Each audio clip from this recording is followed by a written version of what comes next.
Thank you, Sister Diane, and thank all of you. But I've said it over and over and over again. What most people don't realize is that I have a very extensive network of spies that I pay to say things at alumni awards in places like that. So thank you very much. I want to say, just by way of a prelude, something about the loss of humor. St. Thomas tells us in the Summa that wit and humor is the effect of justice. And we need some of that today.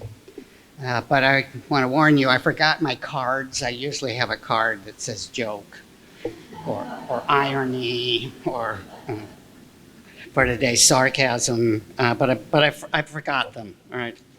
The second thing by way of prelude that I want to say is I want to express my gratitude to the two who have come before me, that extraordinary deep consideration of justice and mercy by Dr. Madden, who gave me something I've thought about since, the idea that mercy restores value.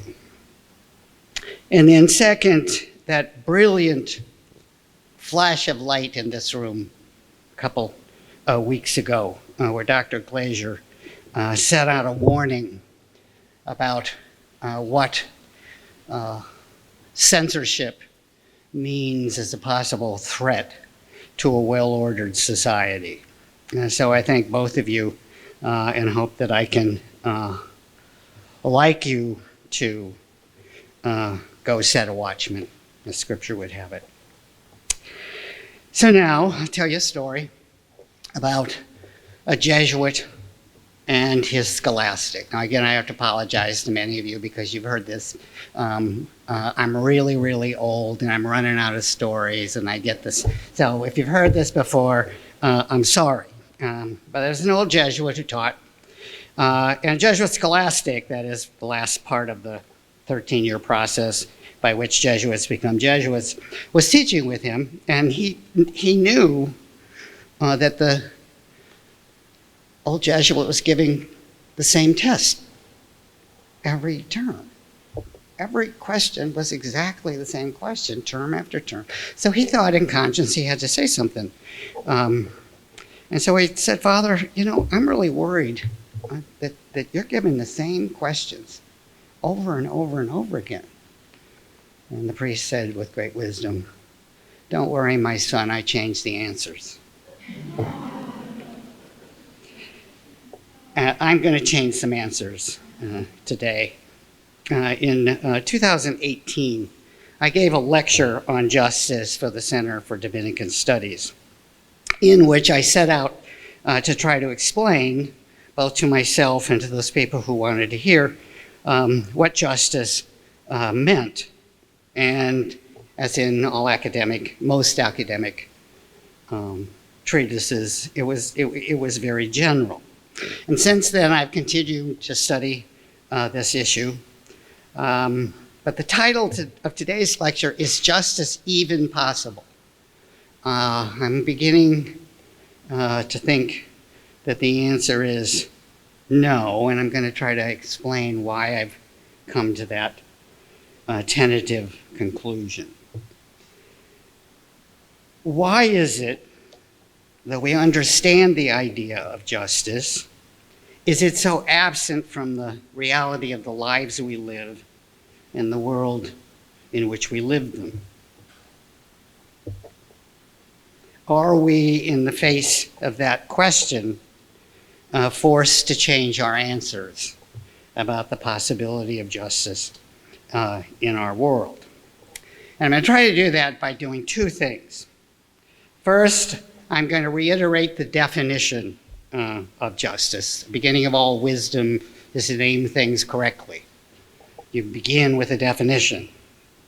And I want to relate that definition to another definition, which is the definition of conscience.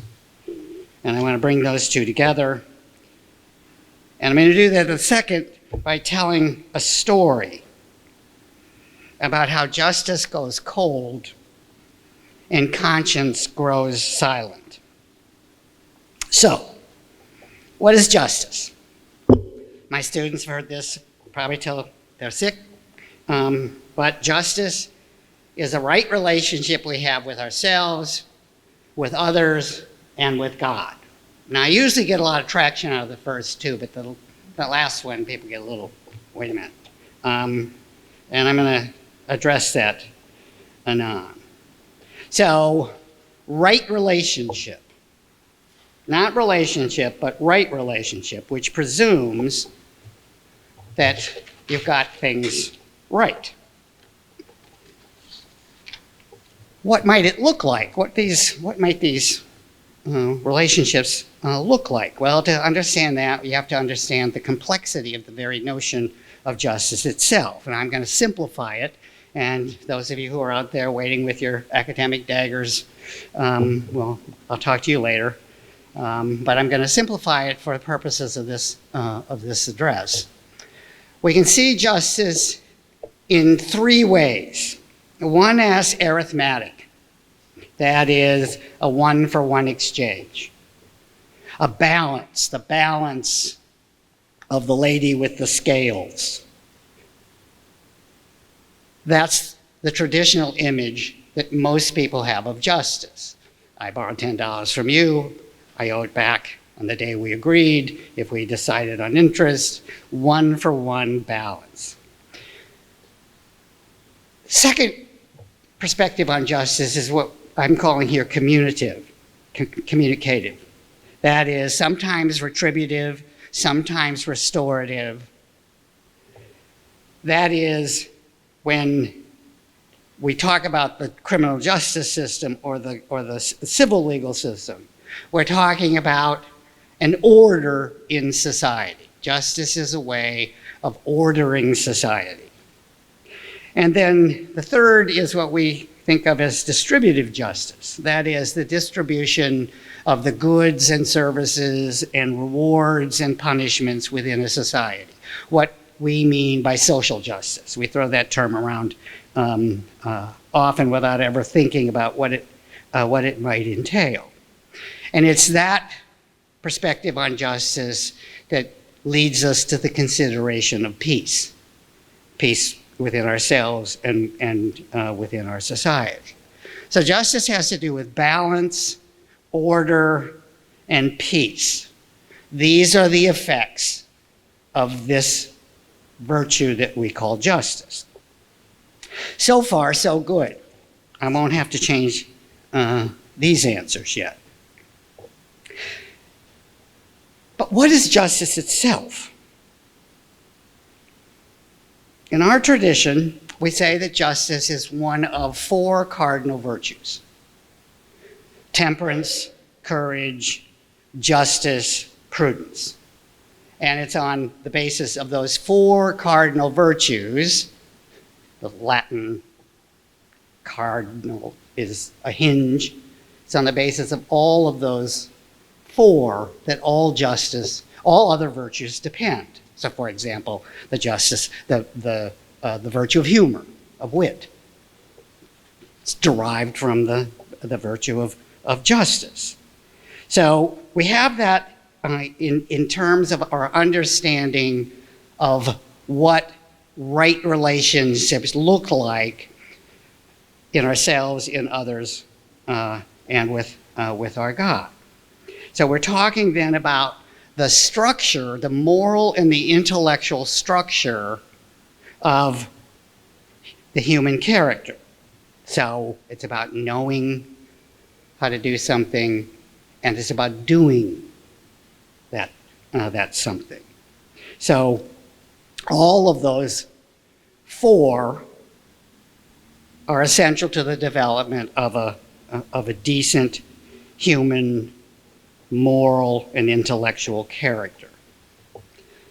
Now, behind that is another question. Okay, what do you mean by virtue? Well, virtue is repeated behavior until that behavior becomes second nature. The best way I can explain that is to use an analogy to sport. You go to practice, you do the discipline over and over and over, and then suddenly one day that talent which was there incipiently is just second nature. Virtue is repeated behavior over and over and over. So if we want to be temperate and moderate in our own selves and in our society, we have to know how to use things well, and we have to, in fact, use them well. If we think courage is something essential to our moral and social character, then we have to know what we're afraid of, and we have to address it. We don't overcome it, we face it. If we're going to be prudent, we have to know how to do the right thing at the right time for the right reason. Again, there's that little niggling word, right.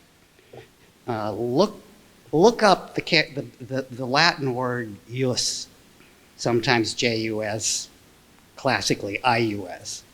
It's one of those three-letter words that just is stuffed with meaning and implication. Sometimes it can mean justice, sometimes it can mean rule, sometimes it can mean law, sometimes it can mean right. So, if we repeat our knowing and our doing of these right relationships, then in fact, we should be just and live in a just society. So far, I don't have to change those answers. The effect and the thing, now is it possible? I mean, are we simply here talking about some ideal that we can look up and hope it will shine on us? Or is it really possible to live a life of justice and, more importantly, to live in right relationship with others and our God? It's certainly true that individuals can develop the virtue of justice, right? But here's the rub.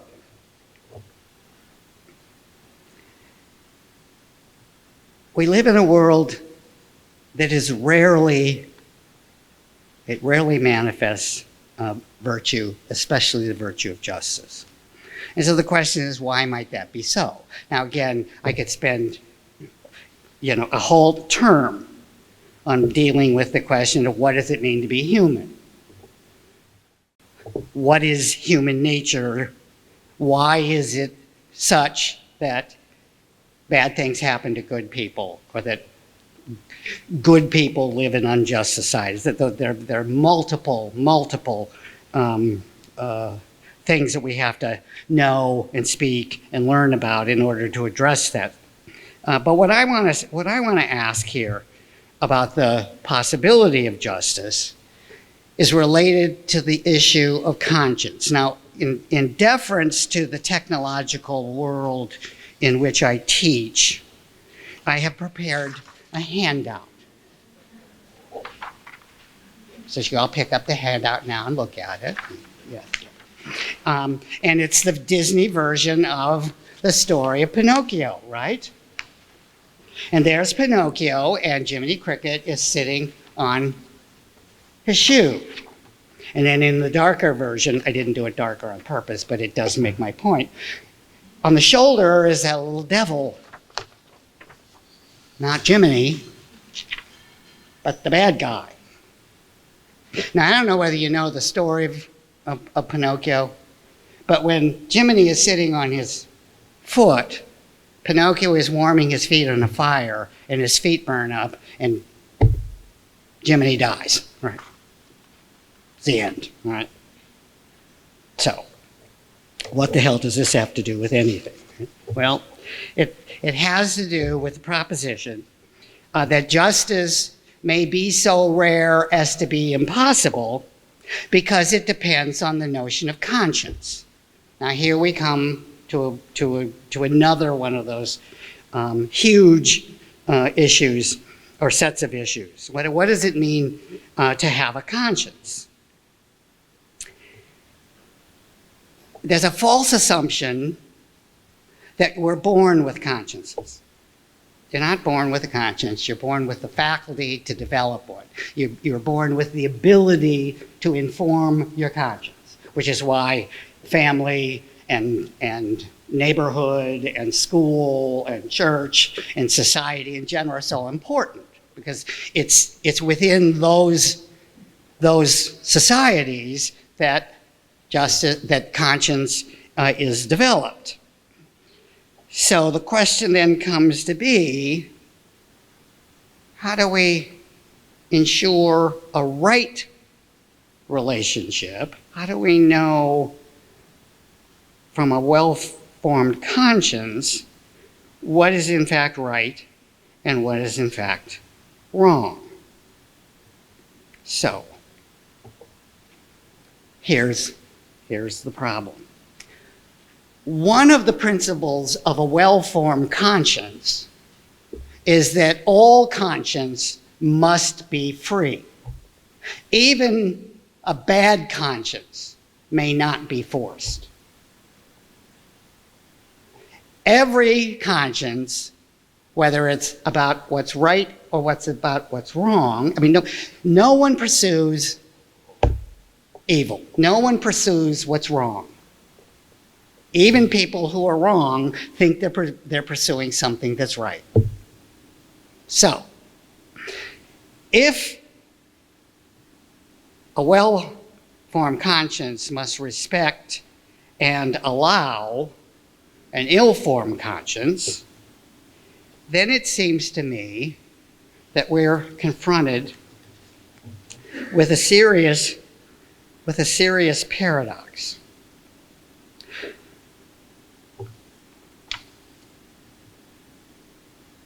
You all know Dostoevsky's, I hope, Grand Inquisitor section from the Brothers Karamazov, one of the greatest novels ever written, in which Jesus comes back to 15th century Spain, which is governed by the Grand Inquisitor, who is, by the way, a good man.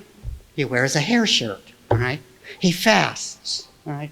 He does all the things that in the 15th century a good person was expected to do. But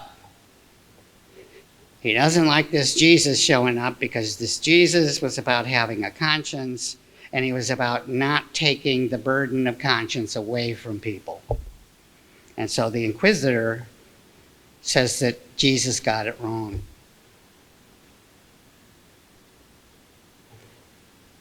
People don't want the burden of conscience. They want to be fed. They want to be content. They don't want to have to deal with the fact that they behave badly. Make me happy, they say. And that's what the Inquisitor does. And he does it by telling a lie. And of course, the end of that little vignette in the novel is haunting. Jesus, he comes to Jesus and he frees him. And Jesus has not spoken through the whole monologue.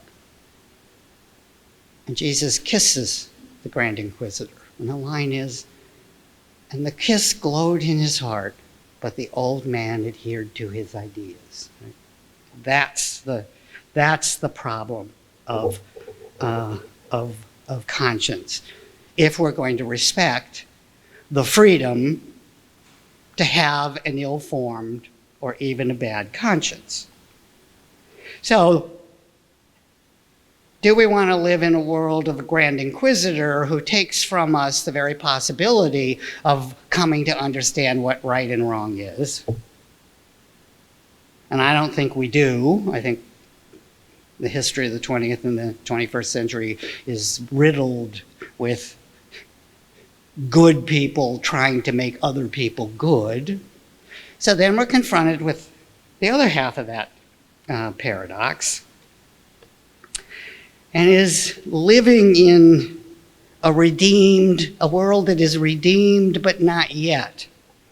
The Christian understanding of the kingdom, or what Anthony Dewar means in his novel Cloud Cuckoo Land, what he means by saying the world as it is enough. Now I hear my liberal friends' outrage, and I can smell my conservative friends' smugness. But they've missed the point, right? To be just is to know what's right. To know what's right is to have a well-formed conscience. But a well-formed conscience has to exist in a world where conscience is bad, wrong, or indifferent. So I think I've made my thesis. Justice is right relationship, and right depends upon free exercise of conscience. We can't force conscience, so we're forced to live in a world where justice is right. So it seems that justice isn't even possible.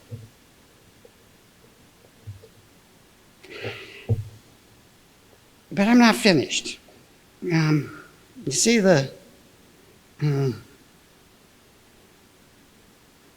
image of Pinocchio with his feet in the fire?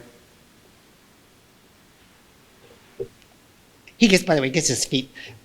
But one of the questions, I always have questions like, how did Cinderella get out of the pumpkin? You know, that's where she was in the coach, turns back. Messes up the whole point, all right? But I don't understand why he needed to warm his feet if they were wood, all right?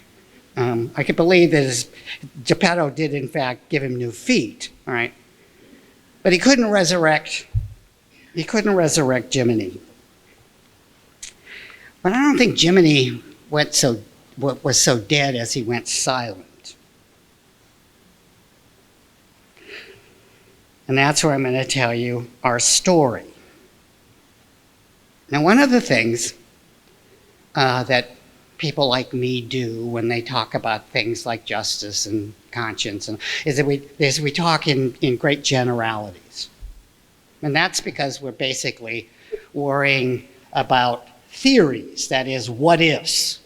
And you have to worry theoretically about in general. Specificity is not necessarily the point. But I'm going to become probably so specific as to have many of you not talk to me ever again. Because I'm going to tell you about this place.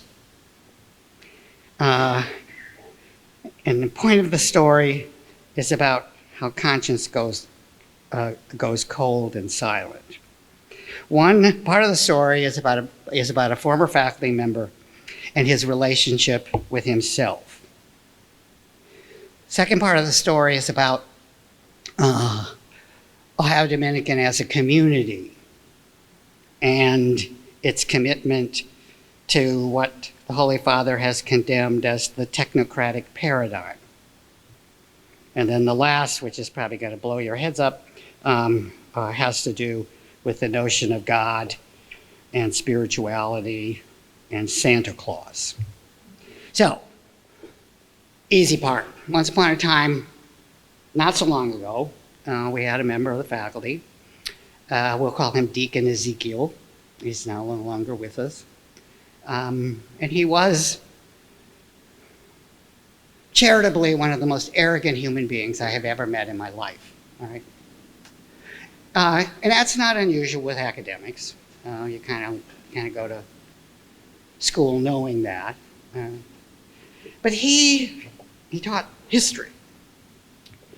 not only was he terrible to his students, but he was just wrong in his history. He taught, I swear, he taught that slavery was not a bad institution because black people were basically shiftless and lazy and needed some structure. Now, I was taught that as an undergrad, in high school, but as an undergraduate, that thesis in history had been dismissed as false, right?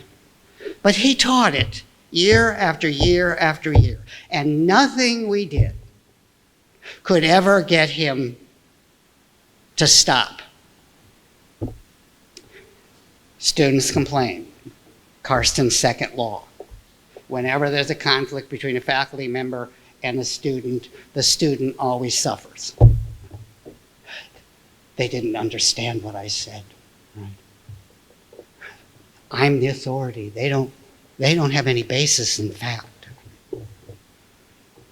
What finally did him in was that a very sagacious student took a tape recorder to class and recorded his words. Right?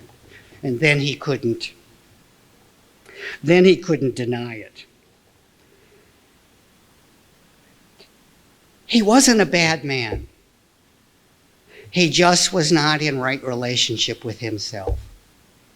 From his ideology to his false sense of why he was important, there was something the matter with how he thought about himself. And no,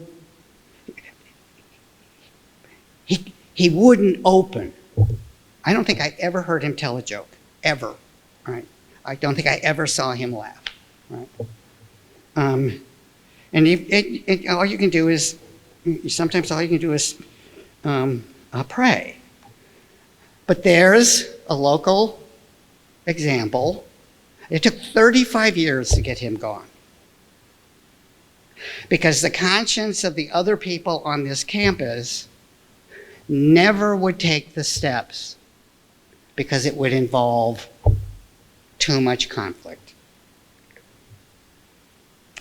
Second part of my story. Once upon a time, this was a beautiful campus.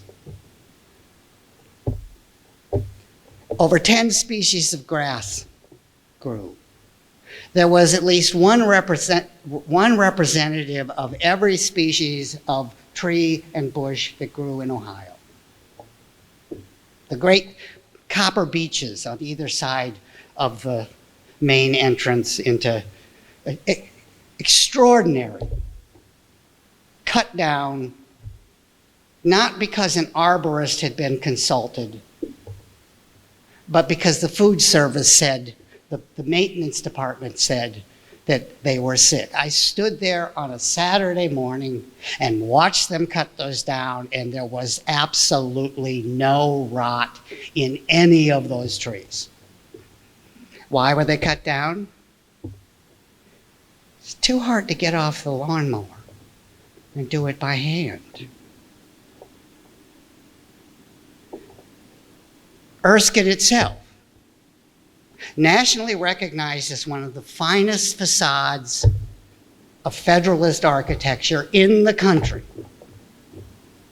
I nearly killed myself driving into a tree coming back after a summer to notice that the entire front porch of this perfectly proportioned building now contained an enormous underbite with nipples. Add that to the Darth Vader doors, and you wonder, what is going on? Nobody cared. Nobody cared. Once upon a time, there was a rule. No maintenance work could be done during class periods. Now you can't sit for 10 minutes without a gas-powered engine, and you can't go for a walk without being in danger of being run over by a golf cart. Our tools have defined what we look like and what we can do.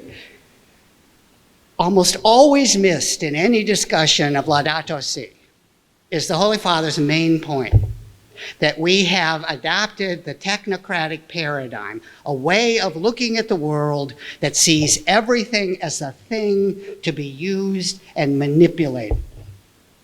And since we now have the tools, we use them, completely ignoring at least 150 years of research that tells us that tools change us. Our students are walking iPhones, sitting on a bench, students coming down, sees me, gets out her phone, look at that, to avoid eye contact. That happened twice in a half an hour. Do you think it's important that students learn how to look people in the eye and say good morning? Tools change us. We now have an acceptable corporate campus. Every tree that hasn't been cut down, almost every tree, is surrounded by a perfect circle filled with 2 or 3 feet of mulch, which is killing the tree. Oh, look, that tree's sick right out there. Oh, we better cut it down. Why is it sick? Because of what you did to it. We don't want to get off the mower. The great ginkgos in front of Sainsbury, their fruit smelled. The roots were dangerous. So we plant 2 trees that have even more extensive root systems. Why? Because the collective conscience of the institution didn't care enough about a community that is in fact defined by its tools. Now get ready for your heads to explode.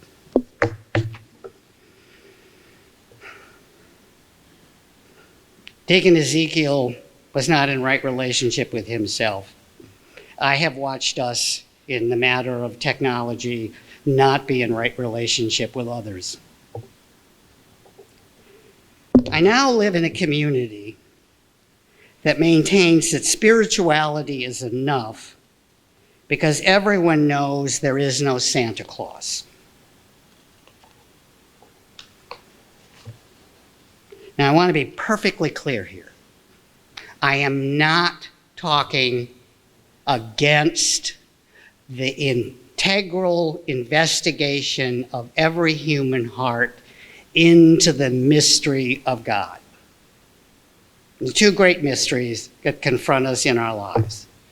The mystery of evil, why do bad things happen to good people, and the mystery of God.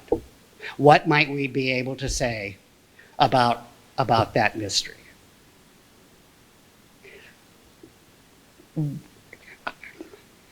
I teach at a Catholic institution where most of my colleagues are embarrassed to pray. And the argument is, well, I'm spiritual. But that's not the same as being in relationship to something that's significantly other. Now, part of that argument is a well-informed conscience's commitment to tolerance. We don't, in our hearts, come to the same awareness.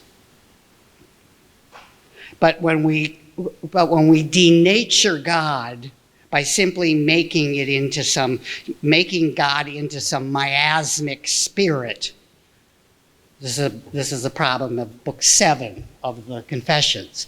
Augustine just can't get it. He can't get it until he understands that he's using pictures.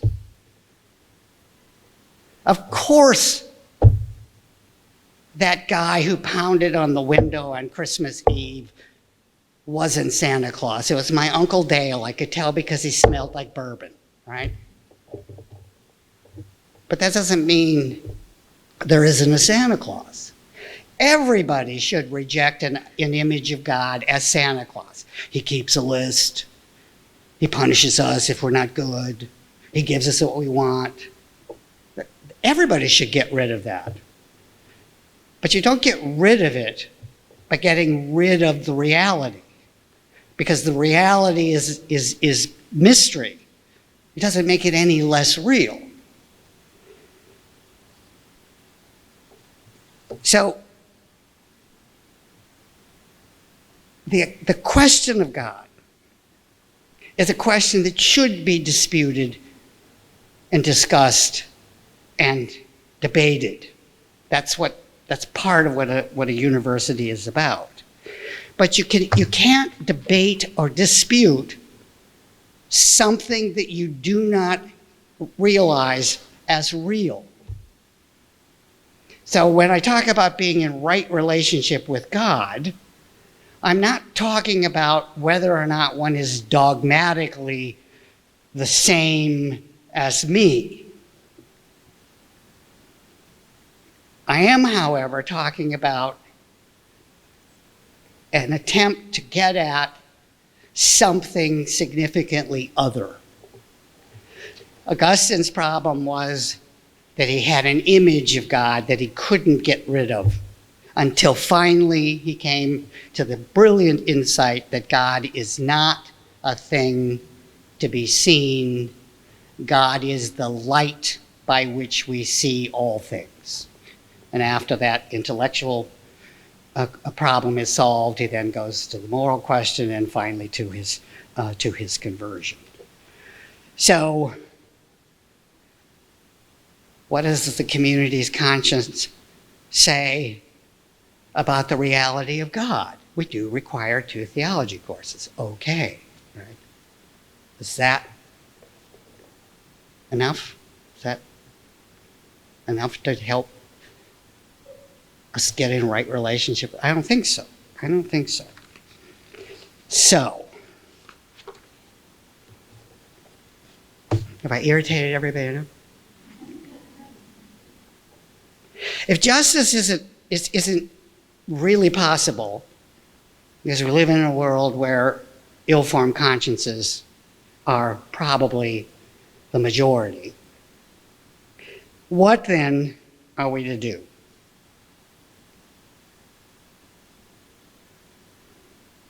Three lines that have always stayed with me, that lead me to be on doer's side. The world as it is enough. Inch by inch, row by row. Children's song. Inch by inch, row by row, make our garden grow. If you haven't read the last chapter of Candide, you should, right? It's after a terrible, terrible set of evils that Candide comes to understand we must tend our own garden. Our own garden, not my garden. Second line has always stuck with me in this regard. Comes from someone I'm not particularly proud to be associated with, Oliver Cromwell. If you're Irish, you don't think much of Oliver. He was not nice to the Irish. To hell or cannot, he said. But he did say something that I think we ought to always, always, always keep in the forefront of our mind.